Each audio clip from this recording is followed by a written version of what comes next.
Shane McMahon segment with Kevin Owens. Kevin Owens ends up walking down to the crowd and sits in the crowd. He has a ticket to the show.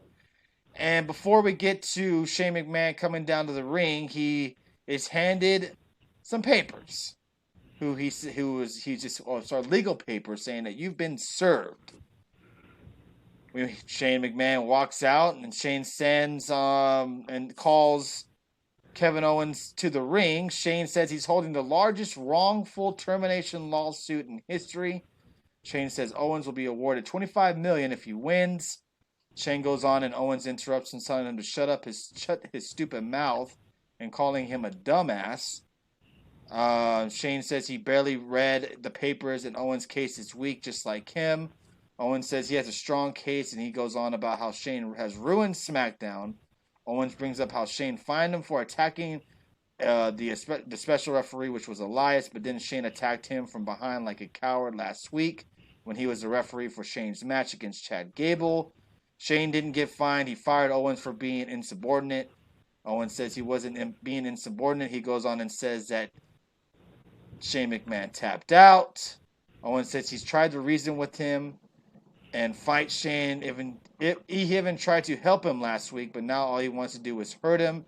And the best way to do that is to hit him in his wallet and his pride. Owens says this is about a lot more than money. Owens has a legitimate case, and he could tell Shane knows it. Owens says Shane didn't read the papers good enough because in the papers it says Owens gets to come back to SmackDown when he wins. Look Shane in the face in front of everyone and say, Shane McMahon, you're fired. And he drops the mic and exits the ring. So this feud is not over. Looks like my little thing of maybe him showing up on NXT tomorrow night is probably not going to happen. Dave, what did you think of this Shane McMahon and Kevin Owens stuff from tonight? I'm just kind of over it because it's like, been here, done that. We're going to get another Hell in the Cell match between these guys. Or is that what they're probably going to end up doing? Okay, if you beat me, you get your job back. And then that's what we're probably going to say. If it's a Hell in the Cell match, I'm like, really? 2 Hell in the Cell matches between these guys like the last 3 years. All right, yeah. I mean, it's like, I don't care. I mean, and your thing, you know what I would not be surprised about?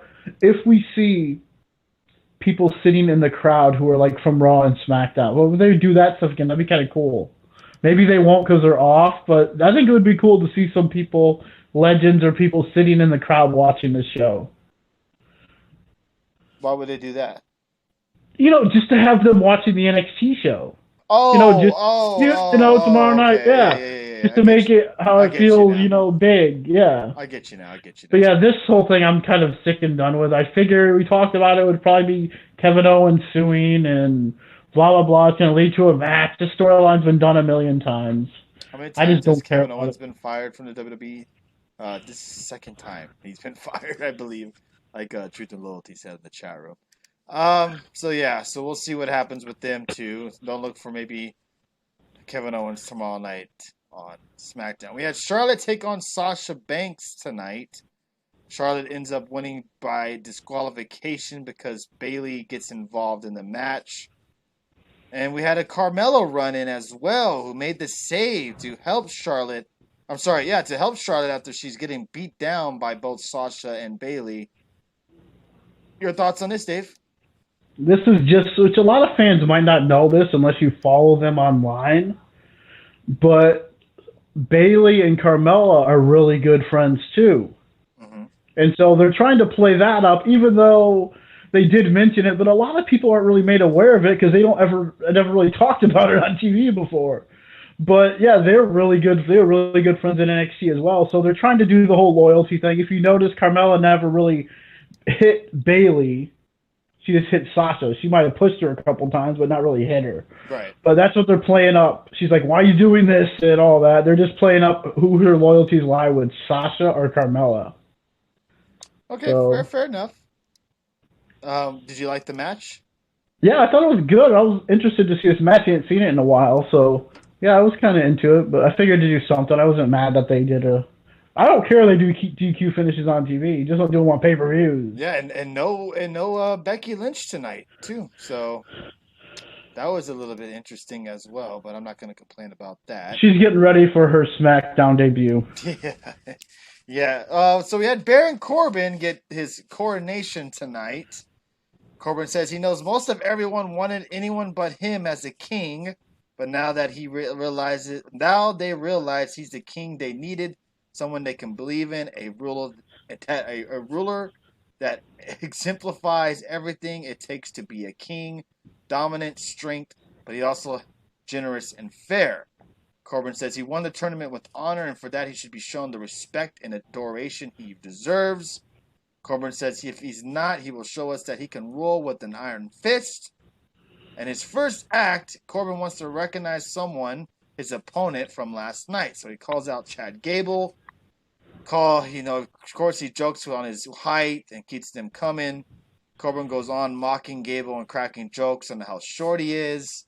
And that's when we see Chad Gable eventually snap, tackles Corbin into his throne, beats him up, hits him with the scepter, nails him with it, stomps on his crown.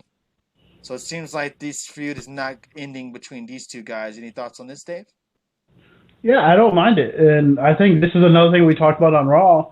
This could help elevate a guy like a Chad Gable more because he's been there with someone like Corbin who draws the crowd's attention, and they'll root for anyone to beat him, because they hate him so much. They better be careful with this because that scepter went flying in the crowd, like they said, like, uh-oh. But yeah, one thing I like about this, what they could do, I've been tweeted about it, with Corbin, you could do you used to get the King's Court. You could do Corbin's Court and have him do talk show segments if they wanted to, which would be kind of cool. But we'll see if they do that or not. But yeah, I thought it was good and I like what they did. Crowd hates Corbin, and then they become Chad Gable fans. That's what makes a great heel. You make the face even better, no matter who you face. Yeah, Chad Gable's really getting the fans behind him at the moment.